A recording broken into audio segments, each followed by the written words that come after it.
بڑی تعداد میں اس جلسہ میں وہ بزرگ موجود ہیں جنہوں نے اس اسٹیج پر بہت سے لوگوں کو سنا اور وہ یہ کہہ رہے تھے کہ ہم حضور کی ختم نبوت کے لیے، حضور کے اصحاب اہل بیت کے لیے جان قربان کرنا چاہتے ہیں۔ اس مجمع میں موجود بزرگوں نے ان کے یہ الفاظ سنے اور اس کے بعد پھر ان کی شہادت کی خبر بھی سنی۔ بعض نے ان کے نماز جنازہ میں شرکت کی، بعض نماز جنازہ میں نہ پہنچ سکے ہوں گے، لیکن وہ بزرگ اس بات کی گواہی سارے پنج گرائی میں، بکر میں، دریا خان میں، کلون کوٹ میں، ڈیرہ اسماعیل خان میں دیتے ہیں کہ اس اسٹیج پر آنے والے نے جو کہا خون میں نہا کر سچ کر دکھایا۔ اور آج جو لوگ اس اسٹیج پر میرے سمیت موجود ہیں، سارے حالات و واقعات کو دیکھنے کے باوجود اللہ کا شکر ہے ڈرے یہ بھی کوئی نہیں۔ ہماری ایک ہی بات ہے کہ کائنات کے ہر شخص کے بارے میں بات ہو سکتی ہے، نہ نبیوں کے بارے میں بات سن سکتے ہیں، نہ صحابہ کے بارے میں بات سن سکتے ہیں۔ کہنے والا کہتا ہے جناب آپ انبیاء پر بات کیوں نہیں سننا چاہتے؟ آپ اصحاب پر بات کیوں نہیں سننا چاہتے؟ آپ اس معاملے میں اتنے متشدد کیوں ہیں؟ ہم اس کو کہتے ہیں کہ دیکھو جو جماعت رب کی چنی ہوئی جماعت ہو اس پر تنقید کرنا کسی بھی انسان کے لائق نہیں ہے۔ کہتے ہیں جی رب کا انتخاب کیسے؟ ہم کہتے ہیں اگر رب کا انتخاب انبیاء کی جماعت نہیں ہے، اگر رب کا انتخاب اصحاب کی جماعت نہیں ہے، تو پھر آپ ہمت کر کے، کوشش کر کے، عبادت کر کے صحابی بن کے دکھا دیں یا رسول بن کے دکھا دیں۔ تو کہتے ہیں جی میں پوری کوشش اور کاوش کے ساتھ ڈاکٹر تو بن سکتا ہوں،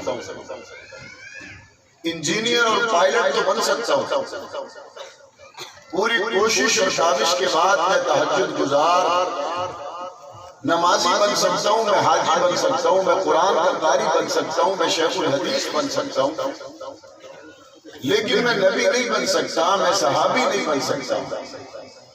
تو ہم نے کہا پھر آپ اس بات کو آسانی سے سمجھ لیں، جو منصب انسان کو کوشش کرنے سے مل جائے اس منصب پر تنقید ہو سکتی ہے،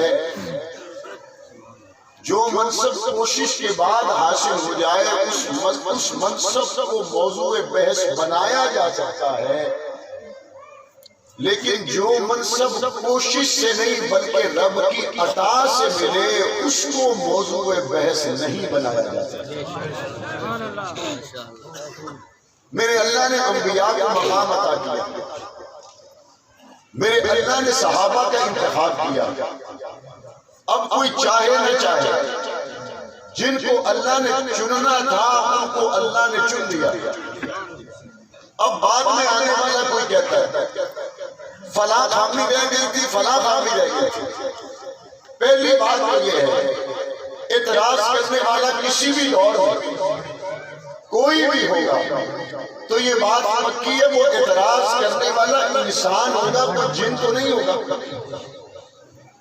آج کوئی انسان اعتراض کرے یا 1000 سال پہلے کوئی انسان اعتراض کرے، کوئی 1000 سال پہلے تاریخ لکھے تو وہ بھی انسان ہے، کوئی 1000 سال کے بعد تاریخ پڑھے تو وہ بھی انسان ہے، کوئی 1000 سال پہلے تقریر کرے تو وہ بھی انسان ہے۔ جنوں اور فرشتوں نے تو تاریخ نہیں لکھی، 1000 سال کے بعد کوئی تاریخ پڑھے تو وہ بھی انسان ہے، کوئی تقریر کرے تو وہ بھی انسان ہے۔ پنج گرائی کے لوگوں انسان آج کا ہو یا انسان 1400 سال پہلے کا ہو یا انسان 10,000 سال پہلے کا ہو، انسان میں دو کمزوریاں موجود ہیں. پہلی کمزوری انسان میں یہ موجود ہے، وہ دلوں کے بھید نہیں جانتا. اور دوسری کمزوری انسان میں یہ موجود ہے، وہ آنے والے وقت کو نہیں جانتا. تو انسان جب بھی تقریر کرے گا، تحریر کرے گا، تاریخ لکھے گا، بات کہے گا یا بات سنے گا، وہ آج کا انسان ہو یا 1000 سال پہلے کا، وہ آنے والے وقت کو جانتا کوئی نہیں، وہ دلوں کے بھید کو جانتا کوئی نہیں. اب یہ انسانوں کی حالت ہے. ہر دور کا انسان ان دو کمزوریوں سے پھٹا ہوا، ان دو کمزوریوں سے پاک نہیں ہے. میں بات کرتا ہوں اللہ کے قرآن کی، اور قرآن کس کی کتاب ہے؟ اس ذات کی کتاب ہے جو ان دونوں کمزوریوں سے پاک ہے. دلوں کے بھید بھی جانتا ہے، آنے والے وقت کو بھی جانتا ہے. جب قرآن میں میرا اللہ فرما دے ابو بکر پاک ہے، اب بات نہیں ہو سکتی. جب اللہ قرآن مجید میں عائشہ صدیقہ کا مقام بیان کرتے اب اس پر بات ہو ہی نہیں سکتی. جب قرآن مجید حضور کی اصحاب کو پکا سچا مومن کہہ دے اب اس پہ بات ہو ہی نہیں سکتی. کرنے والا انسان ہوگا.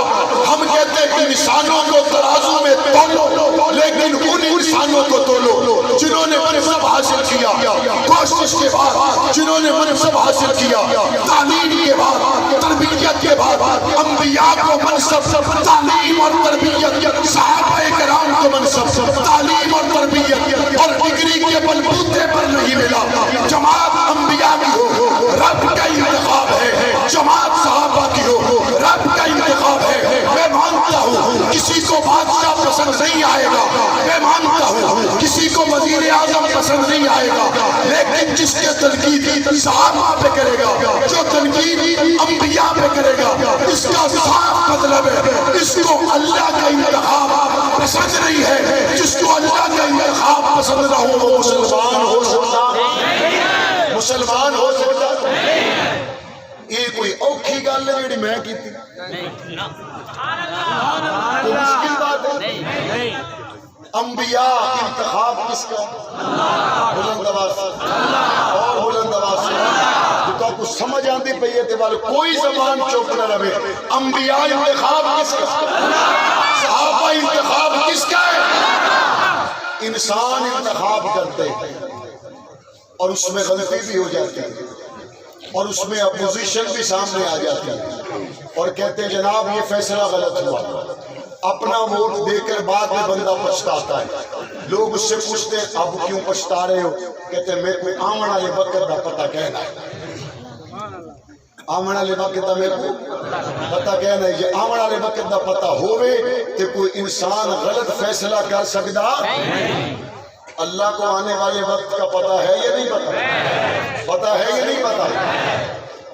جب رب کو آنے والے وقت کا پتہ ہے، صرف آنے والے وقت کا پتہ نہیں، رب کو جنت کا پتہ ہے، رب کو پلسرات کا پتہ ہے، رب کو دائیں ہاتھ میں نامہ اعمال کس کے ہوگا اس کو بھی پتہ ہے، بائیں ہاتھ میں نامہ اعمال کس کے ہوگا رب کو اس کو بھی پتہ ہے. اور رب ان صحابہ کے بارے میں کہتا ہے اولئک هم الراشدون، اولئک هم المفلحون، اولئک هم المؤمنون حقا رضی اللہ عنہم ورضوا عنہ. 1000 کے قریب مقامات پر جب رب صحابہ سے رضا کا اعلان کرتا ہے تو کائنات میں کسی کی حیثیت نہیں کوئی صحابہ کے بات کر سکتا. اور اس سے اگلی بات یہ تو بات ہوگی انتخاب خدا کی. اس سے اگلی بات لوگ کہتے ہیں وہ جی صحابہ میں ایسی کون سی بات ہے؟ نمازیں تو ہم بھی پڑھتے ہیں، روزے تو ہم بھی رکھتے ہیں. میں نے کہا تم رکھو روزے، تم پڑھو نمازیں، دو زکوٰۃ، کرو حج عمرے، رہو محلات میں یا جھونپڑیوں میں، مدرسوں میں یا مسجدوں میں، سکولوں میں، کالجوں میں یا یونیورسٹیوں میں. ایک چیز صحابہ کے پاس ایسی ہے جو ٹیل مار لو تمہیں نہیں ملے گی. کہتے وہ کیا ہے؟ صحابہ کے پاس وہ نظر ہے جس سے مصطفیٰ کو دیکھا.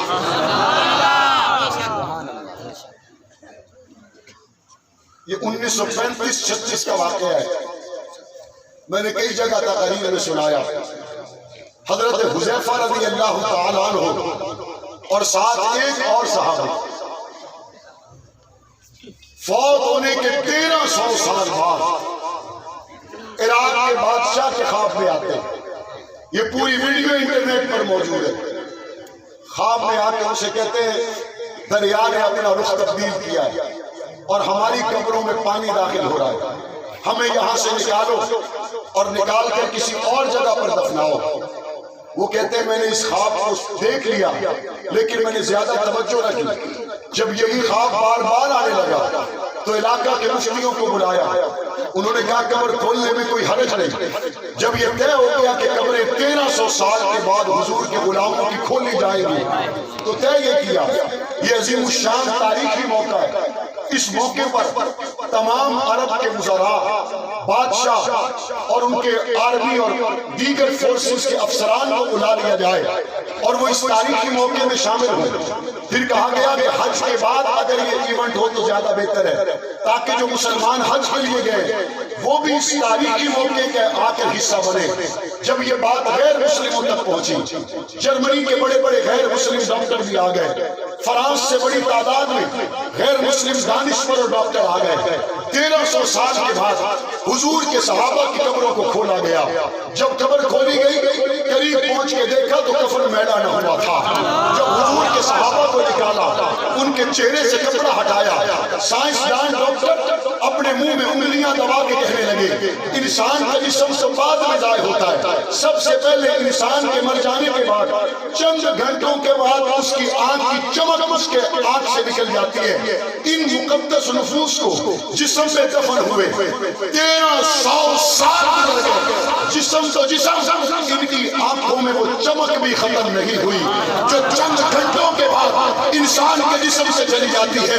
میرا وجدان کہتا ہے اور جس آنکھ نے محمد کا دیدار کیا ہو اس آنکھ کا مقام یہ ہے جس پیغمبر کی مجلس میں اس جسم نے شرکت کی ہو.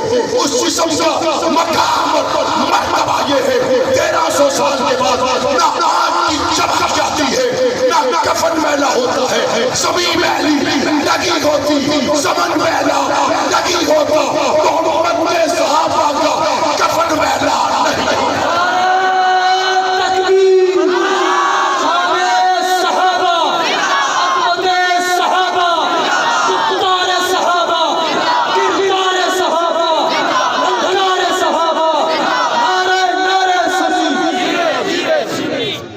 صحابہ جماعت کس کی ہے؟ حضور کے ساتھی ہیں یا نہیں؟ ہیں یا نہیں؟ مولانا عبدالحمید خالد صاحب کسی کو کہتے ہیں یہ میرے مدرسے کا طالب علم ہے, یہ میرے مدرسے کا استاد ہے. قائد کسی کارکن کے لیے کہتا ہے یہ میرا کارکن ہے. میں قربان جاؤں حضور کے صحابہ پر. نبی کہتے ہیں یہ میرا ساتھی, یہ میرا کارکن ہے. لوگ تکلیفیں اٹھاتے ہیں اپنے پیر کے لیے, اپنے لیڈر کے لیے, اپنے استاد کے لیے, اور جب بات صحابہ کی آتی ہے تو قرآن کیا کہتا ہے اوذوا فی سبیلی. قرآن کہتا ہے انہوں نے تکلیفیں اٹھائیں گے, اللہ کہتا ہے میرے راستے میں ستائے گئے, میرے لیے ستائے گئے, میرے لیے مارے کھائے. فَيَقْتُلُونَ وَيُقْتَلُونَ, گردنیں کاٹی تو میرے لیے, گردنیں کٹوائی تو میرے لیے, بچے چھوڑے تو میرے لیے, ہجرتیں کی تو میرے لیے, مکہ چھوڑا تو مدینہ میرے لیے, بدر میں گئے تو میرے لیے, احد میں گئے تو میرے لیے, حنین میں گئے تو میرے لیے. قرآن ان کی محبت اور عقیدت کی داستانیں بیان کرتا ہے. صحابہ معمولی نہیں ہے, صحابہ وہ مقدس نفوس ہے جن کو پاک پیغمبر کے سسرال اللہ نے بنایا, داماد اللہ نے بنایا, پاک پیغمبر کے ساتھی اللہ نے بنایا. نبی کی زندگی سے 23 سال نکال دیے جائے پیچھے کچھ نہیں رہتا. حضور کے 23 سالوں سے صحابہ نکال دیے جائے پیچھے کچھ نہیں رہتا. حضور کی زندگی کے 23 سالوں کا خلاصہ کون ہے؟ صحابہ. کون ہے؟ صحابہ. محبت سے جب صحابہ کے بارے میں کوئی بات کرتا ہے تو میں اسے کہتا ہوں پہلے بتاؤ تم کون ہو، پہلے بتاؤ تم کون ہو۔ آپ کے علاقے کا ڈی پی او یا آپ کے علاقے کا ڈی سی کسی مسئلے میں مبتلا ہو، اس مسئلے کو حل کرنے کے لیے اس کو کمشنر کی ضرورت ہو سکتی ہے، اس کو ڈی آئی جی کی ضرورت ہو سکتی ہے، اس مسئلے کو حل کرنے کے لیے اس کو چیف سیکرٹری آئی جی اور وزیر اعلیٰ کی ضرورت ہو سکتی ہے۔ کوئی دو پھیپیاں والا حوالدار جا کے کہ میں مسئلہ حل کرا دینا ہوتا ہے؟ ہوتا ہے؟ میرے نبی کی جماعت صحابہ اور صحابہ سے اوپر رسول اللہ اور رسول اللہ سے اوپر خود اللہ ہے۔ خود کون ہے؟ خود کون ہے؟ ہم کون ہوتے ہیں ترازو لگانے والے؟ علاقے کے نمبردار کے جھگڑا ہو جائے کہ نمبردار دی پنچایت کے دی مسلیاں مکائیے، ایم این اے اور ایم پی اے کا آپس میں جھگڑا ہو جائے تو ان کی صلح بی ڈی ممبر کرواتا ہے۔ افسوس مجھے ان لوگوں پر نہیں ہے جن لوگوں نے بغیر پڑھے لکھے منہ کھول دیا۔ افسوس مجھے ان پر ہے کہ بڑی محفل میں اگر اس کے پیر پہ کسی نے تنقید کی تو کھڑا ہو گیا، بڑی محفل میں اگر اس کے سیاسی قائد پر کسی نے تنقید کی وہ کھڑا ہو گیا، بڑی محفل میں اگر اس کی جماعت کی پالیسی پر کسی نے تنقید کی وہ کھڑا ہو گیا، لیکن اسی محفل میں محمد کے صاحب پر محمد کریم کے اہل بیت پر بکواس کرنے والا بکواس کر کے چلا گیا، یہ اپنے دین کی بات کرتا رہا، لیڈر کی بات کرتا رہا، استاد کی بات کرتا رہا، اس نے بات نہ کی تو ابو بکر صدیق کی بات کرتا۔ تیرے لکھ پیر ابو بکر دے پیروں کے قربان ہیں، تمہارے لاکھ لیڈر حبشے کے کالے بلال کے پاؤں سے لگنے والی خاک پہ قربان ہیں۔ سمجھو صحابہ کون ہے؟ صحابہ وہ مقدس جماعت ہے جس کا انتخاب میرے نبی کے لیے اللہ نے خود کیا ہے، اور اللہ نے کیا فرمایا؟ صحابہ کے لیے ہمارا مرنا، صحابہ کے لیے صحابہ کے لیے صحابہ کے لیے اللہ کے سامنے ساری کائنات ہے۔ میرے نبی نے کیا فرمایا؟ فرمایا اللہ نے، کس نے؟ اللہ نے نوع انسانی کے دلوں پہ نظر ڈالی، سارے دل، اور فرمایا کہ میرے صحابہ سے زیادہ چمکتے ہوئے دل اللہ نے اور کسی سے نہیں بنایا۔ جنہوں نے بیٹیاں نبی کو دی، جنہوں نے بیٹیاں نبی سے لی، جن سے میرے نبی کا پیار ایسا، پوچھا یا رسول اللہ سب سے پیارا کون ہے؟ فرمایا عائشہ۔ یا رسول اللہ مردوں میں سب سے پیارا کون ہے؟ فرمایا اس کا باپ ابو بکر، جن کو میرے نبی نے فرمایا ابو بکر جنتی ہے، عمر جنتی ہے، عثمان جنتی ہے، علی جنتی ہے، الحسن والحسین سیدہ شباب اہل الجنہ، یہ حسن و حسین جنتی جوانوں کے سردار ہیں، قرآن ان کا ثنا خوان ہے، میرے نبی کے صحابہ کی قربانیاں بتانے والا اللہ کا قرآن ہے، ان کی ہجرتیں بتانے والا اللہ کا قرآن ہے، اور تنقید کرنے والا تاریخ دان ہے۔ تاریخ دان صاحب بادشاہوں کو ترازو میں تولے، تاریخ دان صاحب علماء مفسرین محدثین کو ترازو میں تولے، لیکن جب بات صحابہ کی آئے گی تو تاریخ کا ترازو نہیں قرآن کا ترازو لگے گا۔ اگر سونے کو تولنا ہو تو لکڑی والے ترازو میں نہیں تولا جاتا، اگر ہیرے کو تولنا ہو تو لوہے والے ترازو میں نہیں تولا جاتا، محمد کے صحابہ کو تولنا ہو تو قرآن کے ترازو میں تولا جائے گا، محمد کے صحابہ کو تولنا ہو نبی کے فرمان کے ترازو میں تولا جائے گا۔ آؤ نا ذرا جنہوں نے اپنی آپ سے توڑنے کی کوشش کی وہ کیا کہتے ہم فلاں فلاں کو رضی اللہ کہنے کے لیے تیار نہیں ہیں، ہم ان کو جواب دیتے ہوئے کہتے ہیں رضی اللہ کا فیصلہ کلام اللہ کرے گا، لعنت نہیں کرے گا؟ رضی اللہ کا فیصلہ کون کرے گا؟ کون کرے گا؟ لعنت اللہ تو نہیں کر سکتا، لعنت اللہ تو نہیں کر سکتا۔ تم فیصلے کرو گے کہ نبی نے مصلی کس کو دینا تھا؟ تم فیصلے کرو گے کہ نبی کا کون سا عمل ٹھیک تھا، کون سا غلط تھا؟ نبی نے مصلی جناب ابو بکر صدیق کو دیا، اور ابو بکر کے پیچھے کھڑے ہونے والے پنج گرائی کے مسلمان نہیں تھے، دریا خان کے مسلمان نہیں تھے۔ ابو بکر کے پیچھے کھڑا ہونا ایک والا وہ تھا، لو کان بعدی نبی لکان عمر، میرے نبی نے فرمایا اگر میرے بعد کوئی نبی ہوتا تو عمر ہوتا۔ میں کہتا ہوں عمر آپ کہاں ہیں؟ کہتے میں ابو بکر کے پیچھے۔ میرے نبی نے مصلی جناب ابو بکر کو دیا، اور پیچھے کھڑا ہوا وہ عثمان ہے جس کے گھر میں نبی کی 2 بیٹیاں آئیں، اور پوری کائنات میں عثمان کے علاوہ ایسا کوئی نہیں جس کے گھر میں نبی کی یکے بعد دیگرے 2 بیٹیاں آئی ہوں۔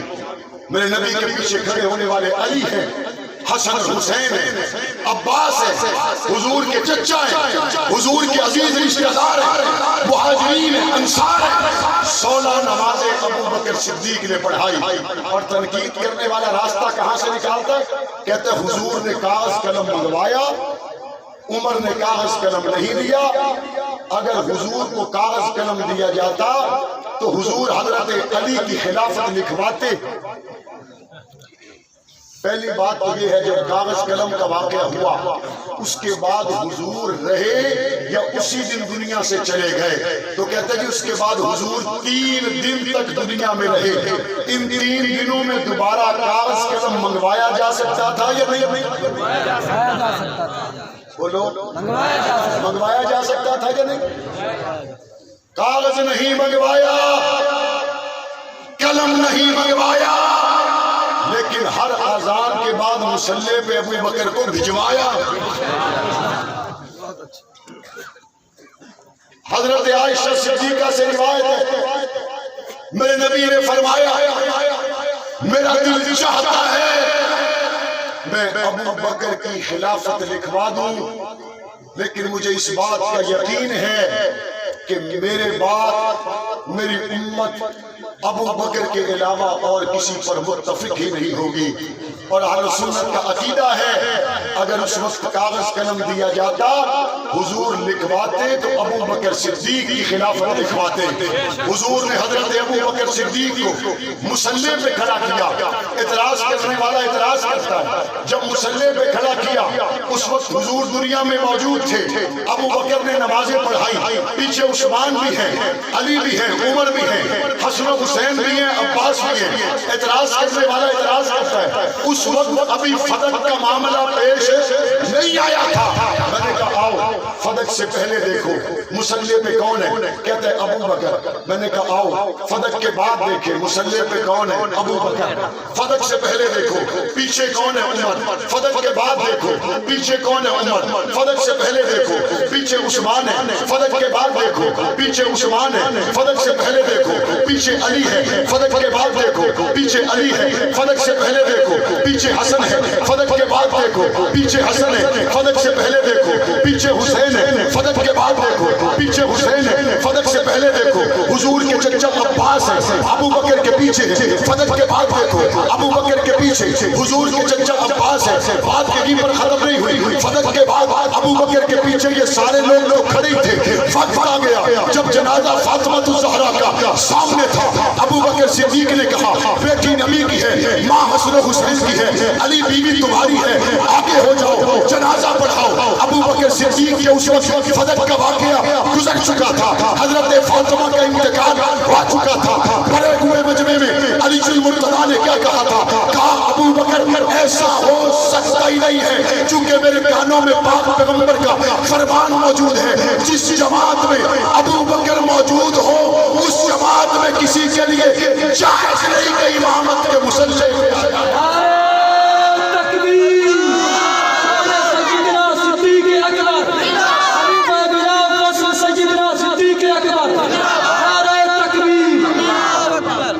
سب نے نبی کے فیصلے کو مانا یا نہیں مانا؟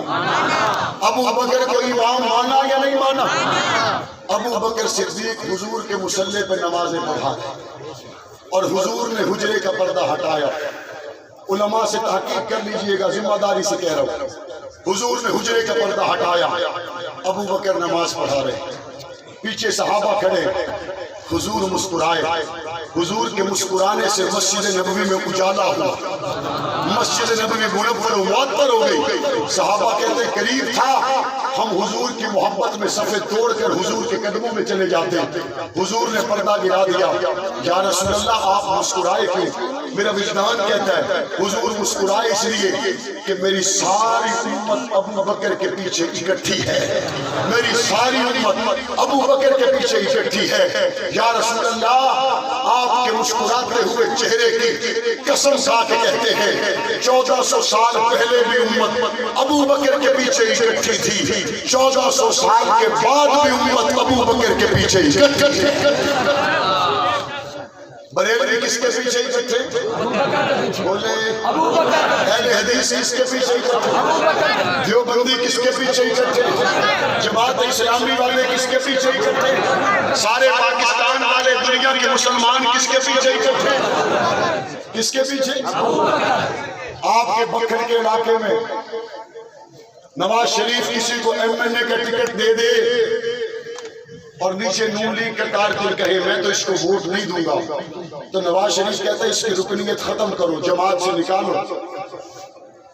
عمران خان کسی کو ٹکٹ دے دے اور نیچے اس کا کارکن کہے میں اس کو ووٹ نہیں دوں گا، وہ کہتے ہیں اس کو جماعت سے نکالو، اس کارکن ہمارا کارکن ہے ہی نہیں، اس نے ہمارے فیصلے کو نہیں مانا. ابو بکر صدیق کو مسلح نواز شریف نے نہیں محمد مصطفیٰ نے دیا. اب جو ابو بکر کو امام نہ مانے وہ میرے نبی کا امتی ہو سکتا؟ وہ نبی کی امت کا فرد ہو سکتا؟ وہ امت مسلمہ کا حصہ ہو سکتا؟ ہم کہتے ہیں جناب دیکھو تو صحیح، ابو بکر کو عمر نے مانا ہے، عثمان نے مانا ہے، علی نے مانا ہے، حسن حسین عباس نے مانا ہے. کہتے ہیں میں نہیں مانتا. میں نے کہا اچھا کیا تم نے بتا دیا، کیونکہ ابو بکر کو عیسائی بھی نہیں مانتا، ابو بکر کو ہندو بھی نہیں مانتا، ابو بکر کو رافضی بھی نہیں مانتا، ابو بکر کو یہودی بھی نہیں مانتا. ہم نے تم سے منوانا نہیں ہے، ہم نے تمہیں صرف یہ بتانا ہے کہ ابو بکر صرف مسلمانوں کا امام ہے. ابو بکر امام کن کا؟ مسلمانوں کا امام ہے، اور مسلمان ہی ابو بکر کو مانتے ہیں، غیر مسلم ابو بکر کو مانتے. پنجاب اسمبلی کے اندر ایک بل آیا، اس بل کا نام تھا تحفظ بنیاد اسلام بل. اس بل میں کیا لکھا ہوا تھا؟ اس بل میں یہ لکھا ہوا تھا جہاں بھی حضرت ابو بکر کا نام آئے گا 7 خلیفہ راشد ضرور لکھا جائے گا، آخر میں رضی اللہ تعالی عنہ ضرور لکھا جائے گا. جہاں پہ حضرت عمر کا نام آئے گا، عثمان و علی کا نام آئے گا، خلیفہ راشد پہلے ضرور لکھا جائے گا، آخر میں رضی اللہ تعالی عنہ ضرور لکھا جائے گا. اور سب سے بڑی بات جہاں پہ میرے نبی کا نام نامی اس میں کہ نامی محمد آئے گا، اس کے ساتھ خاتم النبیین ضرور لکھا جائے گا. جہاں پہ میری ماں حضرت خدیجہ کا نام آئے گا، میری ماں حضرت عائشہ کا نام آئے گا، اس سے پہلے ام المؤمنین ضرور لکھا جائے گا. یہ بھی اچھا تھا یا نہیں؟ اچھا تھا یا نہیں؟ قیامت داری سے بتاؤ حضرت خدیجہ کے نام کے ساتھ ام المؤمنین لکھنے کی تکلیف کسی مسلمان کو ہو سکتی ہے؟ حضرت ابو بکر کے نام کے ساتھ خلیفہ راشد لکھنے کی تکلیف کسی مسلمان کو ہو سکتی ہے؟ حضور کے نام کے ساتھ خاتم النبیین کا اضافہ کرنے کی تکلیف کسی مسلمان کو ہو سکتی ہے؟ اور جس کو تکلیف ہو وہ مسلمان ہو سکتا ہے؟ ہو سکتا ہے؟ پنجاب اسمبلی میں رولا پڑ گیا، وہ جی معاویہ اعظم کا بل، معاویہ اعظم کا بل ہے. میں تو اللہ کی تقسیم پہ راضی ہوں، جہاں میرے نبی کی ختم نبوت کی بات آئے وہاں پہ نام معاویہ اعظم کا آئے، میرے لیے تو سب سے بڑا اعزاز ہی ہے. جہاں بات نبی کے یاروں کی آئے، جہاں بات نبی کی ازواج کی آئے، نبی کے اہل بیت کی آئے، اور ساتھ نام معاویہ کا پکارا جائے، تو میرے لیے تو اس سے بڑی بات کوئی نہیں. پنجاب اسمبلی نے متفقہ طور پر پاس کیا. پنجاب اسمبلی سے پہلے صوبائی وزراء نے اپنی کابینہ میں بیٹھ کر اس کو متفقہ طور پر پاس کیا، اور ایک طبقے نے کہا ہم نہیں مانتے، ہم نہیں مانتے، تمہاری اوقات کیا ہے ہم میں مسلمان ہم صاف کہتے ہیں جو پیغمبر کے صحابہ کا وفادار نہیں ہے، جو پیغمبر کے اہل بیت کا وفادار نہیں ہے، وہ امت کا فرد نہیں ہو سکتا۔ وقت آئے گا پاکستان کے اندر صحابہ اہل بیت کی عزت کا قانون بنے گا۔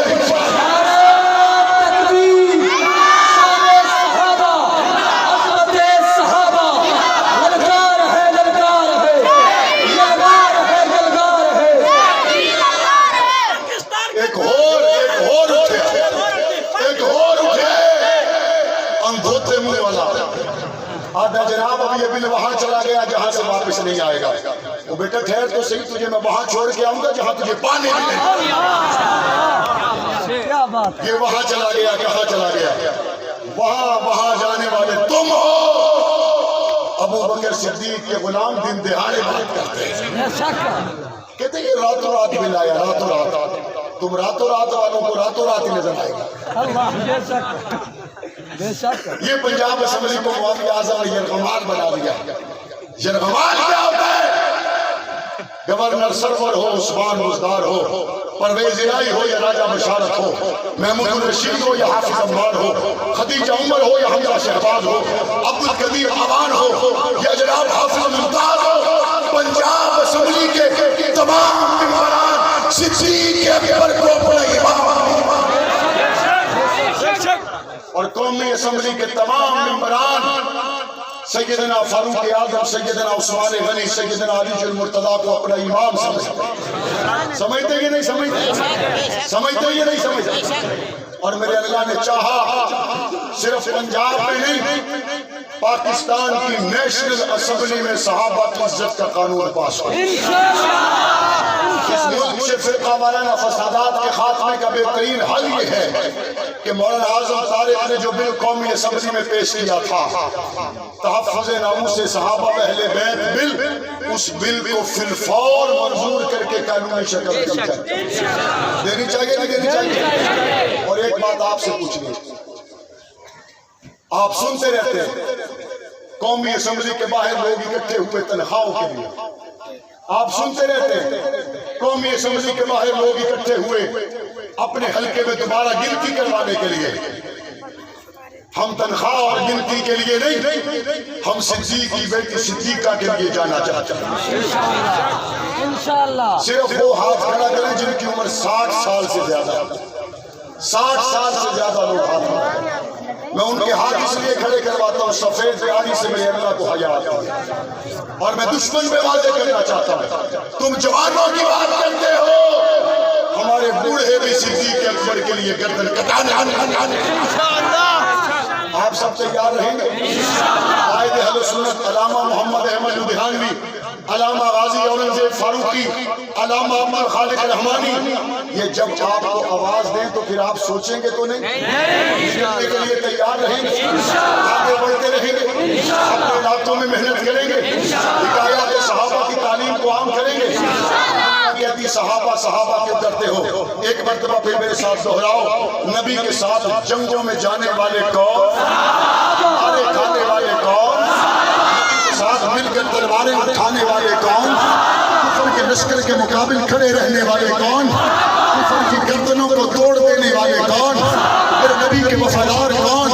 میرے نبی کے رضاکار کون؟ میرے نبی کے غلام کون؟ میرے نبی کی محبت میں مر مٹنے والے کون؟ ہجرتیں کرنے والے کون؟ جانیں لٹانے والے کون؟ بچوں کو یتیم کرانے والے کون؟ قرآن لکھنے والے کون؟ لکھ کر ہمیں سنانے والے کون؟